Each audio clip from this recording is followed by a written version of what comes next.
Hey friends, Sean from Draft Therapy here, and on today's review for you, I'm slipping into darkness.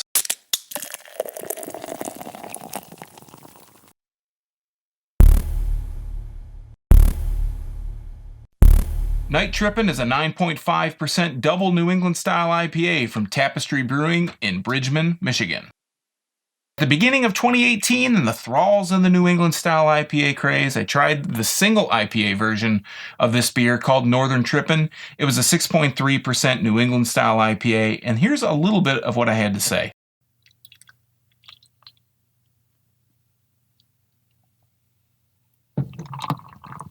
Trying to get a little bit more of an aggressive pour to get some head on this.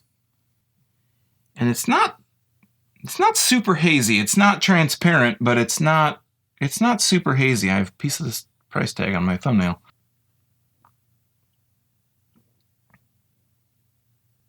When I take a drink, I get that oranginess a little bit, then the hoppiness, the hoppy bitterness kind of rolls in, and then I'm getting that kind of IPA, New England style IPA aftertaste on the back end, and the overwhelming fruitiness kind of flavor on the back end is orange, maybe a bitter tangerine.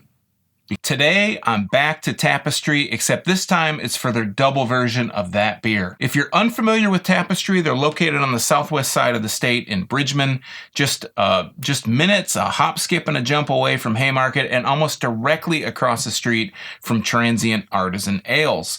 So before we get a taste of this, let's take a look at the label and then get this into a glass, and I'll let you know what I think. Of course, it's what I do.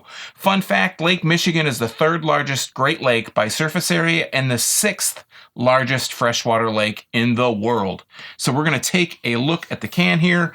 Very similar to Tapistry's Northern Trippin. This one says Tapistry Brewing with their logo across the top. Across the very top, of course, it says brewed in Michigan with a picture of the state. And it says Night Trippin, New England style double India Pale Ale. Now, the Northern Trippin label was a light, like a day version of this particular label. And across the side, it says Tapistry Brewing. And then on the back, it says combining artistry and chemistry. Developed from our original New England inspired IPA, Night Trippin will send your senses into overdrive as you gaze into the stars. Sleep well, my friends. And drinking this and at the high ABV that it is, you may be sleeping well if you drink this. And it says best enjoyed fresh, has the Brewers Association certified independent craft beer logo. And that's what it's got going on. It's a really cool painting looking label, and I dig it. I think it's pretty cool. I don't see any kind of brew date or any kind of can date on this. I am recording this as of January, June 16th. Father's Day. So happy Father's Day to me. And I'm going to be grabbing my Draft Therapy Tiku glass. Let's go ahead and crack this one open.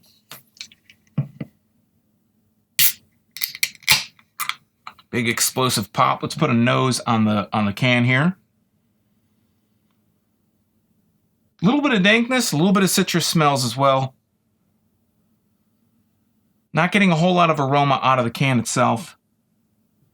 But what I am getting has a little bit of a sweetness to it, a little bit of a malty kind of sweetness to it. It's got a little bit of a citrus aroma as well. Let's get this into the glass.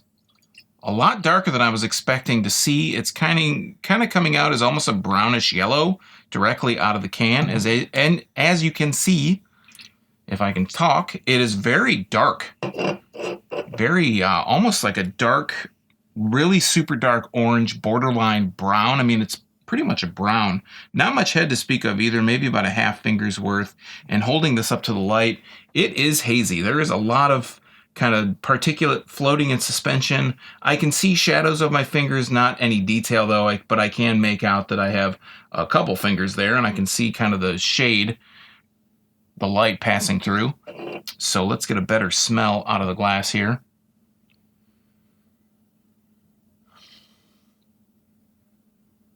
Getting almost like a perfumey kind of aroma out of it, but not a whole lot of aroma.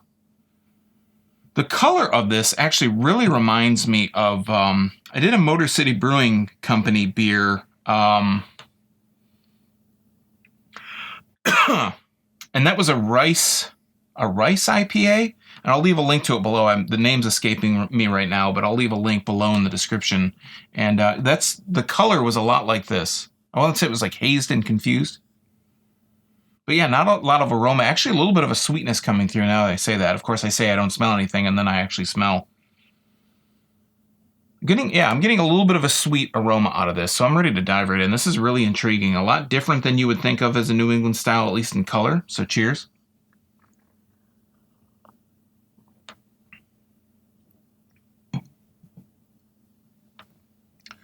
On the thicker end, on the mouthfeel.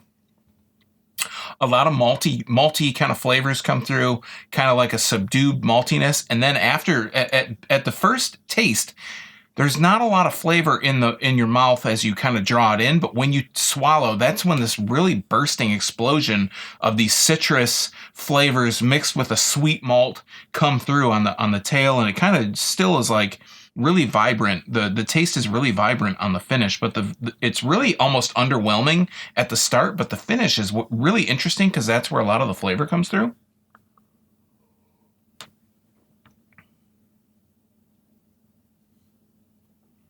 Kind of orangey, malty sweetness on the front. Not very bitter, not a lot of bitterness coming through. It's got this sting to it, but not a bitter kind of sting. It's just kind of like an effervescent kind of sting. And then again, on that finish is where this really sweet maltiness comes through, and the citrus as well. Almost like borderline bitter tangerine and regular tangerine. So it's like orangey, but like a bitter, dry tangerine flavor on the tail, and really different. Now, I can't say that I can really put my finger on a beer that I've had that's really similar to this.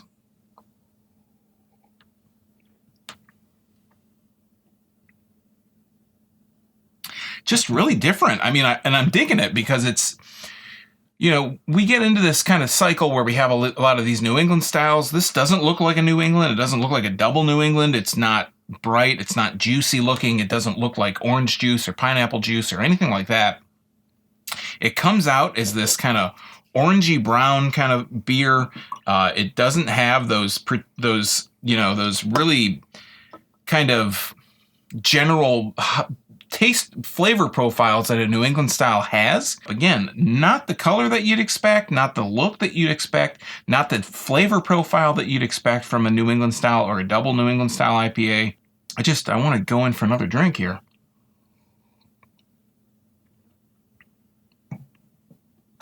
Yeah, just really intriguing. This really sweet, malty, almost borderline citrusy kind of sweetness up front.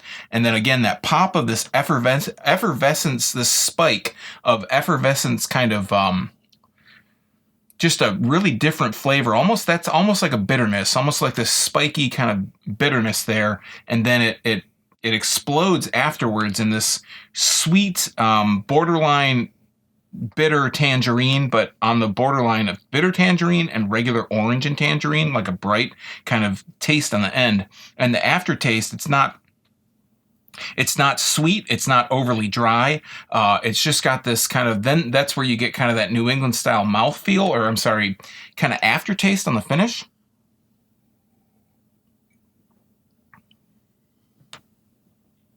And being like maybe 2 years into this whole New England style craze, this is just something that's totally different. I don't know how available this is or how far and wide this is. And now that I kind of sit here and talk about it more, I'm getting a lot of kind of zesty orange peel flavor on the tail end on the finish. So it's just really different, and it's really intriguing, and it's something that I could find myself drinking over and over again just because it's a really different take. You get that smoothness that you get in a lot of New England style IPAs, and there's not a lot of bitterness. It's really smooth like you'd expect, but the flavor profile is just so different than what you generally get out of a New England style or a double New England style IPA.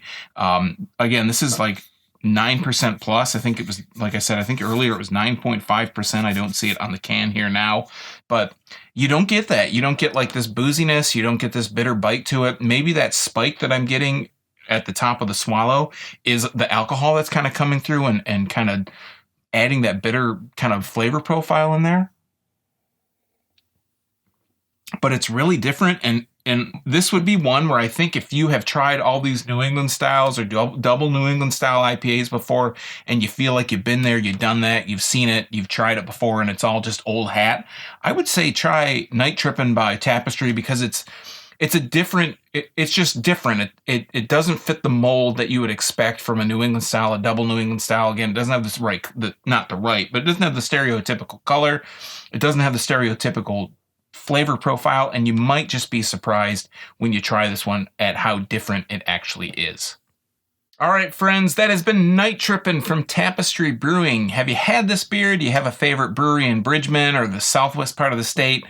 Let me know in the comments down below. And while you're down there, if you like beer, if you like Michigan beer, you might want to subscribe and click that notification bell, because I'm here talking about beer, mostly Michigan beer, but I'm going to try to start mixing it up twice a week on Tuesdays and Thursdays, all for free for viewers just like you. And you might miss your next favorite if you're not subscribed to the channel. Also, I want to start answering and incorporating your questions into these episodes. If you have any questions, you can leave them on the Draft Therapy hotline at 224-DRAFT-20. And I'll leave a little scrolling banner at the bottom with that number. So until next time, I'm Sean from Draft Therapy. Thanks for stopping by. And remember, drink craft beer, support your local breweries wherever they are. And most importantly, don't forget to treat yourself to a little draft therapy. Thanks for watching. Cheers.